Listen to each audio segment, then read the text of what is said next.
merci. Bonjour. D'abord, vous pouvez vous présenter à ceux qui peuvent vous voir pour la première fois. C'est Jacquemin Chaban.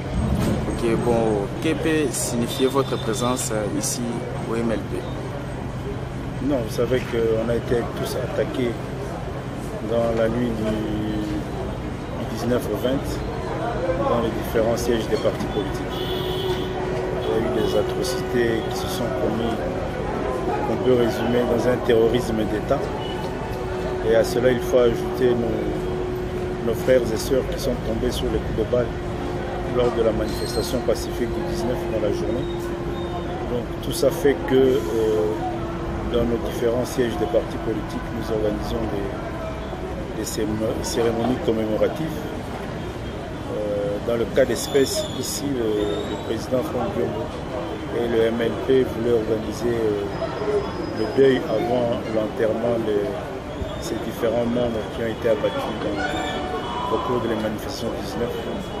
Donc par solidarité, nous sommes venus leur faire part de notre soutien, notre compassion. Et voilà. Merci beaucoup.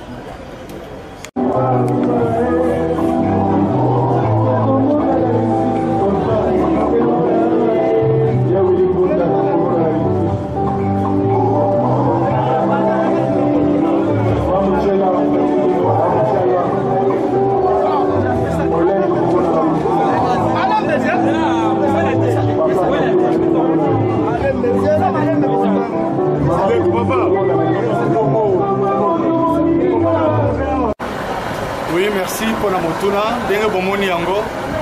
Rezalaki jour oyo to fongoli officiellement milulu ya matanga awa na MLP pona bandeko na biso oyo bakufaki suite à l'intolérance ya bato bazali kokanga mboka mabe bazosala effort nyonso basala répression à une marche pacifique et autorisée par l'hôtel de ville. On est le lot qui matanga na biso awa na siège il y a mouvement mobiliste progressiste le moment qu'on a mwana mboka président national nanga imoko secrétaire général pe ba 4 minutes sur parti tozali awa na simananga bozali komona un tableau ezali ko peindre ba différentes figures ya bandeko na biso oyo bakwei oyo babetami masasi na pouvoir mabe oyo ezali kokamema na mboka na biso.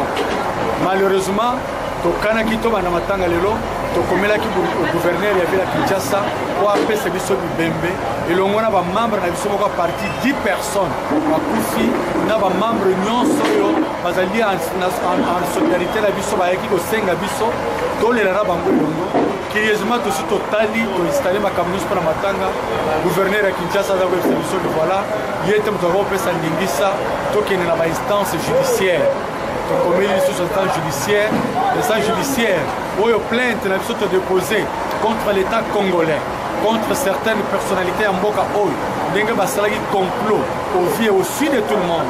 On a koya pour foudroyer bureau nabiso, on a koya pour incendier, pour bombarder, pour incendier bureau nabiso na MLP, d'un moko basali na bureau nabiso ya UDPS na limité, où il y a batronus balagi na kati, basali pesa carbonisé. Dengue basali na bureau ya ndeko na biso le nako il faut nous se payer donc binemi wana babomaki bandeko na biso bakwei rien que pour une seule raison, c'est parce qu'ils ont réclamé les élections, rien que les élections dans les délais constitutionnels. Objectif peut but ya marche il y a le 19 peut le 20 septembre yango wana, mais hélas o balingi peuple te bayini ya peuple ndenge tolobaka l'état mobomi l'état moyini pe moloki tala ebele ya bilombe oyo bakwei na se bafoto ezali ebele misusu toti yango te parce que ezali bafoto moko ezali koexige une certaine pudeur d'être exposé yango te. Alors tokomi awa mpona kobanda elongo na peuple congolais nyonso toyambi visite ya mwana mboka Jungu wa kumwanza Gabriel auti Katanga po aya kolela na biso le mona siège ya MLP pe na bayi politique ebele toyambi. Donc tokoloba lisusu nini tosi to prophétisa bandakala na MLP toloba l'état moyini l'état mobomi l'état moloki yo ya lakisi kindoki polele yo ya lakisi bobomi polele dollar ezali komata mikolo nyonso aucun effort par le gouvernement pour stabiliser monnaie mais effort na bango ezali kaka on a causé la répression la population azali kotambola pacifiquement pour exiger et réclamer ses droits. Voilà dans l'état dans lequel nous allons. Mais hélas, balinga te sombele soka bisanga basolo sesili. To pesa ibango préavis. Le sang ya ba martyr ba koyi likola préavis et tikali kaka le 19 décembre pour Matchesila.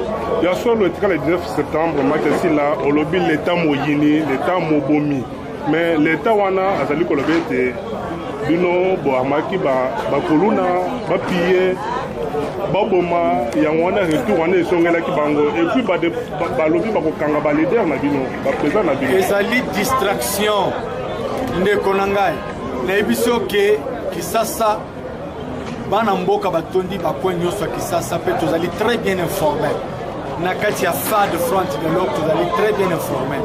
Bakendeki kuna nangaba kokabola ba 15 000 ba pesi ba kuluna ba machette ba lobi bo se faufiler na marche opposition bo banda bato a pouvoir ba pesa ki bato to yebina ba biska ba sangisa ki bato ma na ebiso ke bato a pouvoir ba pesi mutu moko 15 000 bana ngaba ba yepi na siège biska ba zalaki tozana yango bakabuli 15 000 ba lobi bo s'infiltrer na marche opposition pour créer des ordres. Bango mokwana batindi bato ya minduki ebele balati bango ba varese balobi bokota na kati ya marche wana po bosala confusion mosika te to balansaki yango na bilili awa na imka gouverneur asangisaka bana kuna bana Kisasa pesi bango 5 000 ezalaka ya nini ezalaka po bambuye marche na biso donc bango moko basali mobulu na bango po baya koluka raison. Bien sûr, même ceux qui débordement ezali, même ceux qui bawangani, ba situation est comme une colonne ezali, suite à débordement il y a manifestation qui du reste ezali pacifique. Ceux qui m'ont bima ezali parce que dès 7h du matin, ba combattant ba salida qui na ba différents points, ba point chaud la capitale. Pour nous converger na place triomphale du Moussa Bureau de MLP Awa pour qu'ensemble tout banda mobembo na biso qui non a seni ndenge tolokanaka. Mais hélas, ba policier depuis que ba policier te ezali ba soda o ba uti Tanzanie ba uti Uganda ba uti Soudan ba lati saki bango tenir à la police bango nde ba bandi ko réprimer na tongo na 7h 8h et ba combattant batambola pour na ko converger wa. Ce sont eux qui étaient à la base. Mais hélas, même ceux qui est comaki suite à un débordement, soi-disant, mais Bango va se descendre à 16h il y a les 19, au vieux au-dessus de tous, va se descendre en plein jour. Va tellement que vous soyez bureau nanga ba beti masa se balé. Balangi nelika ke nazana kati, belelo ezali masolo mususu. Mais nzambo biso to yeba, oto sambela ko wa tinde biso na politique parce que tout ça la politique par notre volonté té. Ezali mbela na nzambo. Nda yeba ki déjà kolongola biso pe masasi na bango ke dans les villes ba yebo zonga na botu ba foudroyer ba incendier ba détruire ndenge bomoni ko na biso za détruire et kolembisa biso te et pesi biso lisusu konzo et pesi biso lisusu makasi ya ko bunda davantage oyo basali et pesi biso su makasi ya kotela mangui kati na itumba kino to ko rapporter rendez-vous final au tomesara koloba. Il y a solo bolobi que beaucoup continuer mais on a dit que gouverneur et en ville à l'odette à l'engi koyo sur ma manifestation politique publique ba makambo ba rassemblement et katanana biso tozalaka na rassemblement mona mboka au filmer bandakala nous sommes là depuis 8h to bandaki matanga na biso bayena ba mituka na bango na minduki ba telemi libosowa batali population bango moko bakimi. Avant-hier, Bayaki, des militaires cagoulés en plein jour, menacés à Awa, Balongolina, panneau na bisoto tiaki, affiche na bisoto tiaki pour présenter la mort de la population pour bamisus qui n'ont les lots. Bon, on a kabandika bangote, bakate, bakufito bazana bon mort. Et en autre salaki tableau pour na kolaki sabato, bande pour na biso bakufi bango. Bamemeli biso Awa en plein jour des militaires cagoulés, pour na ko menacer. L'État moyenne azali na perte de vitesse. Aza ko beli société tozala wapi gouverneur alo bandinga lobi biso yo tozala kia banda 8h et puis nazo ko kamwa balobi baza ko luka ba opposa bakanga bango baza ko luka ba leader bakanga bango mais les leaders sont là les lo batonda kiawa mikolo nyonso bazali papa Tshisekedi akio voyage te afandi ka pas na epi ndeko Frank Diongo ye oyo awuti ko président milulu ya lelo ndeko lenga kwazala ki lobby namona ki epai na ye ayaki pe pona cérémonie ya matanga bazo lukela bango wapi bazali na perte de vitesse, bazali na kosala te, bakaki na bango nyonso na mai. Si pour nous ba débordement ekoki kouta na makambo yo elenge na makate na marche, mais eux ils ont planifié, ils ont programmé, ils ont détruit, ils ont tué. Ce sont des criminels. Oui, papa Kumba un état voyou. Et il faut savoir que quand il y a un état voyou, ça veut dire l'État, ce n'est pas cette personne abstraite. Ce sont des personnes physiques qui dirigent donc un état voyou avec des dirigeants voyous. Bien sûr, pour la poursuite qui sont en mettant la mission de Gabelo, pour porter plainte, pour déposer ma plainte contre Batouana, est-ce que vous avez confiance dans la justice? Pour Nabiso, Tozali na Bosenga, il y a comme justice et salement. Nous avons dit que pour Nabiso MLP, les alliés testent la sincérité. Autopesi na procureur général de la République na ningepe toyebe la kaye kazali musala inamzam topesi test ya sincérité total à s'il va réellement dire le droit et le vrai droit dans toute la justice. À ça répondre à Bisson, à l'obina zui mukanda na bino plainte na bino na pesi yango et pas il y a deuxième personnalité à la police pour être amené ba enquête ayer la Bisson rapport ba se ba ki to sala ba enquête les alango au vieux au sud de tous. À lobby, eh bien, sur ma PC rapport, à Kokata Likambo, Tozo Zela, Tomona, Bakuluna Nyon soit en cravate, ou Bayaki ko détruire le peuple congolais, Tozo Zela, Tomona, sincérité à justice congolaise, Bakanga Bango, parce que Basala qui acte la Bango, tu nous sommes le monde qui a. Depuis que ML pas allé MLP, nous avons une visite, il y a Bakambi Moussou sur Yamboka Wade, mais Moukolo wana Bayaki au Saladine. Bakena ko visiter ba bureau na bango ya PPRP mais na bureau na biso ba yaki ko sala nini na 16h ba beti masasi mi balé na bureau na ngai et puis na butu ba ye ko incendier bureau. Donc tout compte fait nous sommes allés pour les faits clairs que va sala ki complot pour na ko commissaire so pa ba commissaire toujours telle la justice ya mboka na biso. Nous faisons une confiance avec réserve pour tester la sincérité de dirigeants judiciaires de notre pays. Matondo mingi mwanamba. Ngai na tondi bilo bana Kongo za na kimia, yotumbo tubandi, tontika yango te kino to koma na victoire finale, o papa tena itse so totia ka boye V. Il a accepté victoire finale. Merci beaucoup. Marato, puisque comment na Lingé, oui, vous avez besoin d'avoir un favori, puisqu'il y a des gens qui s'approchent au pouvoir, c'est triste. Aujourd'hui, ce n'est pas le moment de faire le discours, c'est la tristesse qui nous envahit, la tristesse qui envahit tous les Congolais. Comment le peuple congolais a conscience que rien ne se donne. Et surtout, la liberté, la démocratie ne se donne pas, ça s'arrache. Et que les sacrifices de la photo d'Amonia à la fin, puisque ce ne sont pas les seuls.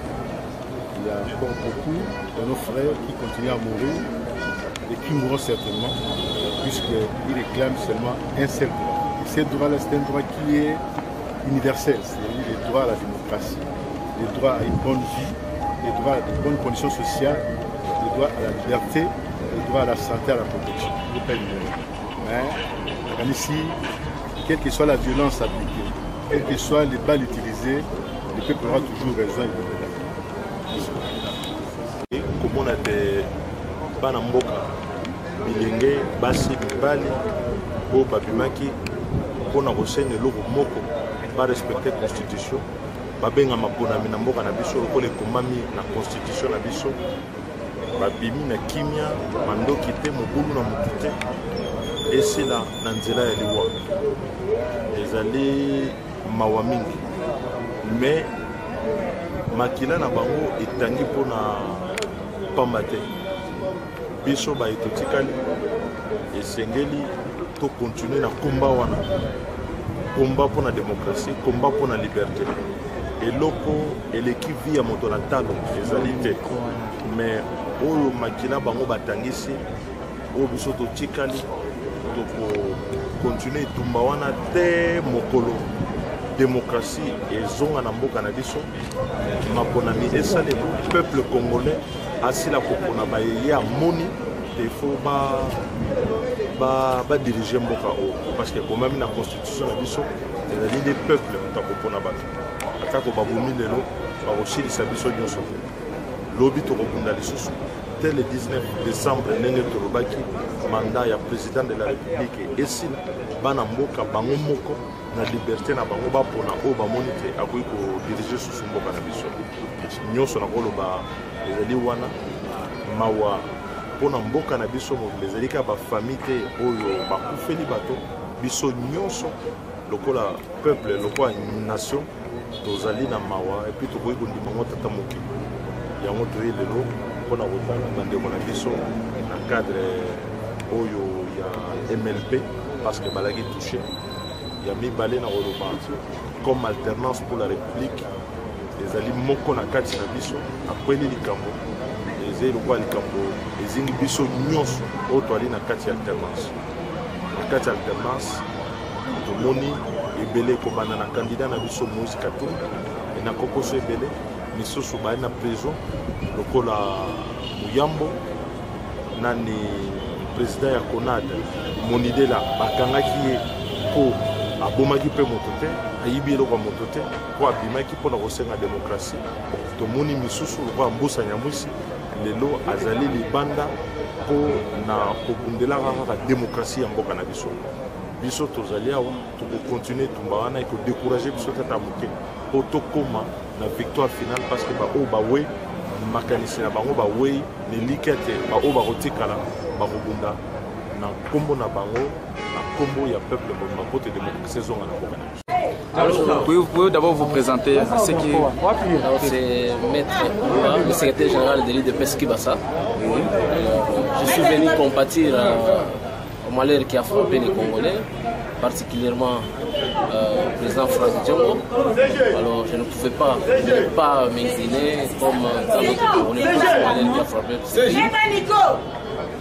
Pour uniquement le respect de la Constitution que nous défendons tant.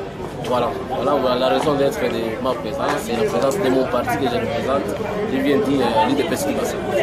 Et quel message pouvez-vous profiter à notre micro, lancer à tous les peuples congolais qui vous suivent de partout, même à l'étranger? Nous disons que le sang de ces Congolais qui a coulé n'a pas coulé en vain. Si aujourd'hui nous on lâche le fait que nous devons tenir le respect de la Constitution, le respect des délais constitutionnels, donc nous sommes lâches et ces gens-là sont morts pour rien. Ils sont morts pour les honorer, c'est qu'il faudra que la Constitution soit respectée de bout en bout. Voilà le message que nous lançons aux Congolais et nous y tenons très fermement. Merci, CG. Olanda, message au Bokokanga Yangoyo. Bato nyonso oyo baye kokabola na biso mawa eyala bafamille ya bandeko na biso oyo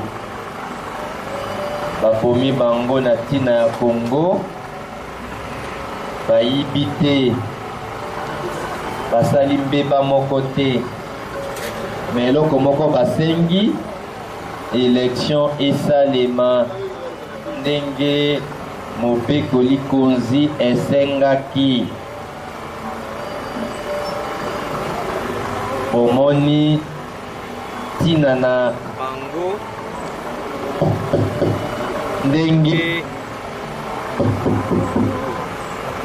ndenge soko botali bafoto wana intention ya basoda eyalaki ya kopoma bango kaka na yango donc omona masasi ezwa bango na elongi to na tolo mpo balingaki baboma bango me biso tokotelema mpona kokunda na ntina ya mboka lokola moma yango eza mabe moyen to continue kovanda ekoyala te mpo ntina lelo tolinga tobanda matanga ndenge na kote koloba awa tosengaki te baautorize biso bapesa biso bibembe tosorganize na bafamille mpona kokunda nauti koyebisa bino te batindaki biso epa bato ya justice tokomi su lelo Dans l'entretemps, Bibembe cause la procédure moulayi wana te. Zote ezobe bakaka. Moyen toujours na makasi ezate. Alors, le coup la courant pe eate. Moment pesa insécurité. Bon, bato on va loin qui bakoya ko kabla biso mawa. Tozeli pendant 2 heures. Bazo ko maté, soko embouteillage, soko retard. Moyen tozela bango et à sauter pour la sécurité. Na pesi bino merci. Botondi makasi. Tokozonga siko na bandako. Toko informer bino makambo etali suite ya Bibembe. Pour moyen to continuer ko vanda te courant ezate sécurité Bibembe pe ezate. Alors pour éviter ba action à provocation match pe eza lelo ya ona le na sengi na bino soko na silisi awa bokoka kozonga pour kozonga na bandako tokopesa bino mbela ya mukolo oyo tokozwa eyano et pas bakozi ya justice ba famille ba continuer kosala ba démarche oyo bakoki kosala on a kosala epekisite chaque famille basala oyo nyonso bakoki kosala on azosala ezali mpona kosunga mabota to bandeko na kombo ya parti mpe na kombo ya nga moko. Merci mpona bino nyonso nakanisi tokokutana mokolo mosusu okoki kozonga na discipline.